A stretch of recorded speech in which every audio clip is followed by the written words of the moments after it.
Part of my job as a horseman is to figure out what the horse's needs are and what the horse's concerns are. Horses that do their job and enjoy it usually do it well for a long time.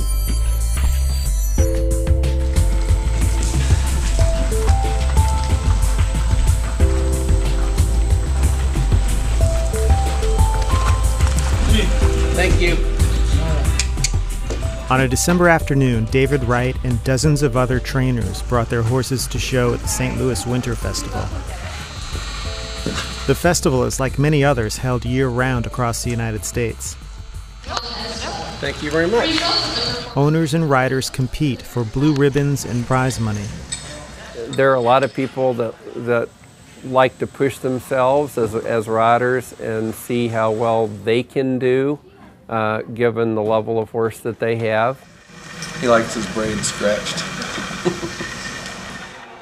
At a time when the U.S. horse racing industry is under scrutiny for its pervasive drug culture, similar issues are facing the rarefied equestrian world. Records show that since 2010, random drug tests of horses at different events and disciplines uncovered dozens of violations for substances such as cocaine, antipsychotics, and depressants. Violations have occurred at the highest levels, including the Olympic trials. In any sport, there are going to be some people who want to find shortcuts and want to find ways around the good way to do things and the correct way to do things, and that's when the animals suffer. Mr. Wright has owned and trained show horses for more than 35 years. You don't like your belt tightened, do you? He trains both show jumpers and show hunters, two very distinct disciplines. While show jumpers compete against a clock, hunters are judged subjectively. The hunter discipline is where the horses are judged on their beauty and grace, evenness of tempo. I want that horse to walk in the ring, look very businesslike, but like he's having a good time.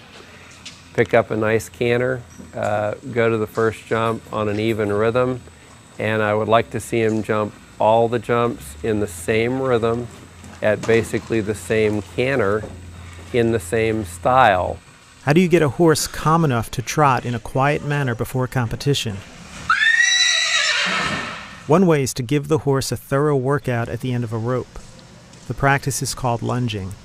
It's normal to lunge horses at horse shows because it's their only chance to go out and play, so to speak. The problem is that some people do that to excess. You're compounding the problem instead of making it better, because then the horses get fitter. And then you have to lunge them longer and longer and longer, which is bad for their joints. Mr. Wright says time and patience is a must when training a horse to perform well in the hunter discipline. But some trainers will also use drugs and supplements to quiet a horse before a show. Magnesium, for instance, large amounts of magnesium makes them sluggish. And the problem is it's also very, very dangerous. It can hurt the horse or kill the horse. And when somebody starts injecting something in large amounts that can be dangerous, sooner or later there's going to be a problem. The Equestrian Federation says it responds to drug issues promptly. In February, it banned a popular but potentially lethal drug that sedates horses, making them more manageable during competition. They've also limited the use of painkillers and anti-inflammatory drugs. But a year ago, the sport's top veterinary group recommended that no horse receive drugs within 12 hours of competition. The Equestrian Federation has yet to adopt that rule. The horses are doing this job because we want them to, not because they necessarily want to. They're really good about it. But again, it's the human's responsibility to make sure that the horses stay comfortable and that you look after their needs completely.